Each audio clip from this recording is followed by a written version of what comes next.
Hello friends, आज हम mathematics के कुछ इम्पोर्टेंट सवाल आपके लिए लेके आए हैं। तो चलिए स्टार्ट करते हैं सवालों से ही। पहला सवाल ये रहा। क्वेश्चन हम पढ़ लेते हैं। 5, 9, 12 का चतुर्थ अनुपाती क्या है। तो ऐसे सवालों के लिए सबसे पहले एक फार्मूला या ट्रिक है, तो आप वो देख लेते हैं अपन। तो सबसे पहले इनमें जो भी आपको गिवन है वो आप लिखेंगे। पहले 5, 9, 12 और चतुर्थ अनुपाती है, मतलब इंग्लिश में बोले तो फोर्थ प्रोपोर्शनल जो है आपको निकालना है। तो हमने वो x मान लिया, ठीक है।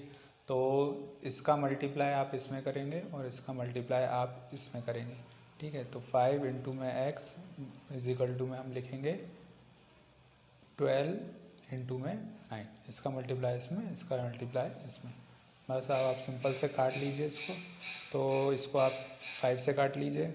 5 2 ज़ा 10, बचा कितना 2, 5 4 ज़ा 20, ये 2.4 आएगा। 9 का मल्टीप्लाई कर दीजिए। 4 9 ज़ा 36, 9 2 ज़ा 18, 18 और 3 21, ठीक है। तो इसका आंसर आएगा 21.6, मतलब बी, ठीक है।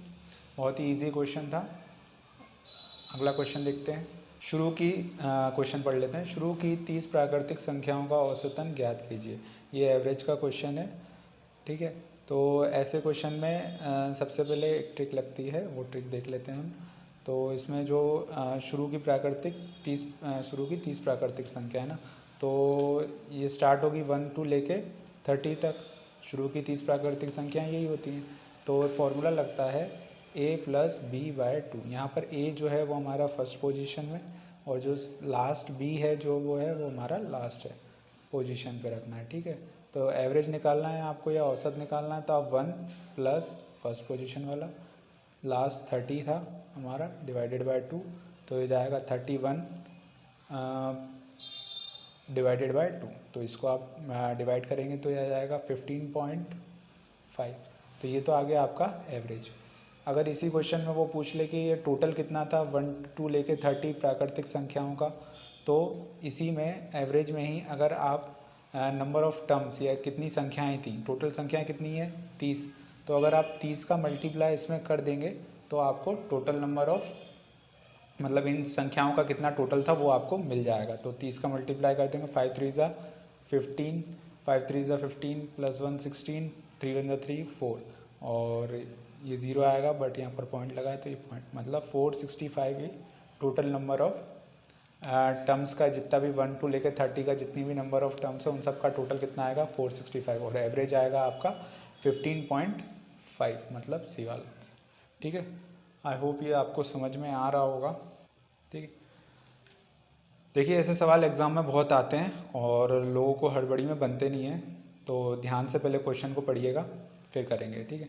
तो जो भी आपको क्वेश्चन में गिवन है वो हम यहाँ लिख लेते हैं। √3 की पावर कितनी दे रखी है 5, इंटू में 9 की पावर 2 इज इक्वल टू 3 की पावर n इंटू में 3 इंटू अंडर रूट में 3, ठीक है।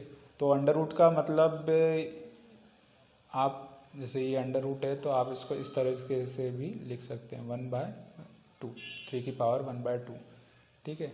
तो मैं इसको ऐसा लिख सकता हूँ 1/2 इंटू में 5, 3 की पावर लिख दी। इसको भी मैं 3 में कन्वर्ट करूँगा, क्योंकि एक प्रॉपर्टी होती है कि अगर नीचे की संख्या समान हो तो जो घातें हैं वो जुड़ जाती हैं, जो पावर हैं वो आपस में जुड़ जाती हैं, बट नीचे की जो टर्म है, जो संख्या है वो सेम होनी चाहिए। तो यहाँ पर कितना लिख लूँगा मैं 3 की power 2 whole power 2 is equal to 3 की पावर n इंटू में 3 इंटू में 3 की पावर 1/2। अब देखिए ये 3 सेम है, ये 2 2 ज़ा 4 हो जाएगा। तो कुछ इस तरीके से ये संख्या बनेगी 3 की पावर 4। तो नीचे की टर्म्स 3 सेम है, तो जो पावर है वो प्लस हो जाएगी, तो ये जाएगा 5/2 प्लस 4। और आगे अगर फर्दर इसको सॉल्व करेंगे तो 4 2 ज़ा 8, 8 5 13/2, ठीक है। इजिकल टू में यह चल ही रहा है हमारा। तो 3 की पावर ये जो हो जाएगी n+1, किसी की पावर कुछ नहीं होती तो हम क्या मान लेते हैं 1। तो n+1 और ये 1/2, क्योंकि इनकी तीनों की संख्या सेम है नीचे 3, तो ये सारी जो पावर है वो प्लस हो जाएंगी, ठीक है, तो ये हो जाएगा हमारा 3n+3/2 और आगे और सॉल्व करेंगे तो 2n+3/2। देखिए जब इजिकल टू में दोनों 3 हैं तो जो पावर है वो भी इक्वल में हम रख सकते हैं। ठीक है, तो अगर पावर हम इक्वल में रख रहे हैं तो आगे का सॉल्यूशन कैसा होगा, 13/2 इजिकल टू 2n+3/2। ये 2 से ये 2 कैंसिल हो जाएगा, ये 3 इधर आएगा माइनस में हो जाएगा, 10 इजिकल टू 2/n, ये 2 से ये कैंसिल, 5 इजिकल टू n। तो n की वैल्यू कितनी आ गई, 5। देखिए ये बहुत जल्दी हो सकता था और तो मैंने आपको समझाने के लिए इतनी बड़ी प्रोसेस करी, नहीं तो आप चाहते तो यहीं से इनको ऐड करके डायरेक्ट इस वाले पे जंप हो सकते थे। ठीक है, इस वाले पे आप जंप हो सकते थे। ठीक है, एग्ज़ाम में आपको इतना सब कुछ नहीं करना है, बट डायरेक्ट ये वाला आपको बस एक प्रॉपर्टी पता होना चाहिए कि अगर नीचे की संख्या समान हो तो जो पावर है वो प्लस हो जाती है, अगर बीच में इंटू हुआ तो, अगर यहाँ डिवाइड हुआ तो ये जो पावर है वो माइनस में हो जाती है।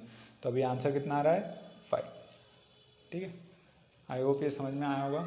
अगला क्वेश्चन देखते हैं। ये रहा आपका अगला क्वेश्चन। एक समबाहु त्रिभुज की प्रत्येक भुजा 8 सेंटीमीटर है, इसका क्षेत्रफल कितना है, इस त्रिभुज की ऊंचाई भी ज्ञात कीजिए। ठीक है, तो इसमें आपको त्रिभुज की ऊंचाई भी ज्ञात करनी है, त्रिभुज का क्षेत्रफल भी ज्ञात करना है। तो पहले ये जानिए कि समबाहु त्रिभुज क्या होता है। समबाहु त्रिभुज, इसको इंग्लिश में बोलेंगे इक्विलेटरल ट्राइंगल, मतलब ऐसा त्रिभुज जिसकी सारी भुजाएं समान हों। तो मैं बता देता हूँ कि ये इस तरीके का कुछ इक्विलेटरल ट्राइंगल या समबाहु त्रिभुज होता है जिसका प्रत्येक एंगल कितने का होता है, 60 डिग्री का। ये 60 डिग्री, ये 60 डिग्री, ये 60 डिग्री। इसका एक डायरेक्ट फार्मूला रहता है एरिया निकालने का या क्षेत्रफल निकालने का, वो होता है √3/4a²। ठीक है, और इसका एक हाइट या ऊंचाई निकालने का उसका भी अलग से एक फार्मूला रहता है √3/2a। ठीक है, ये दोनों फार्मूले इसी से इक्वेट होके बने हैं। जो बेसिक फार्मूला रहता है अपना किसी भी एरियल मतलब एरिया का, किसी भी ट्रायंगल का एरिया निकालने का, half base into height, half आधार इंटू ऊंचाई से यही फार्मूले निकल के आते हैं इक्विलेटरल ट्रायंगल के। तो हमें ज़्यादा डीप में नहीं जाना है कि ये फार्मूले कैसे बने, आप डायरेक्ट ये फार्मूले याद रखिए और इसमें पुट कर दीजिए। यहाँ पर जो ए है वो साइड, ए मतलब साइड, ये जो है वो साइड को रिप्रेजेंट करती है, मतलब जहाँ ए है वहाँ पर आपको ये भुजा, ये साइड रखनी है। ठीक है, तो क्वेश्चन स्टार्ट करते हैं। तो एरिया निकालना है √3/4, ए की जगह हम 8 रख देते हैं क्योंकि इसकी साइड हाइट है। ये 4 2 ज़ा 8, तो 2√3 क्या निकला इसका एरिया। अब √3/2 ए है। अभी देखिए ये जो है यहाँ पर हमने एक गलती कर दी। क्या गलती कर दी, जैसे जो 8 है तो 8 है तो यहाँ पर ए का स्क्वायर है तो यहाँ पर 2 बार 8 आएगा।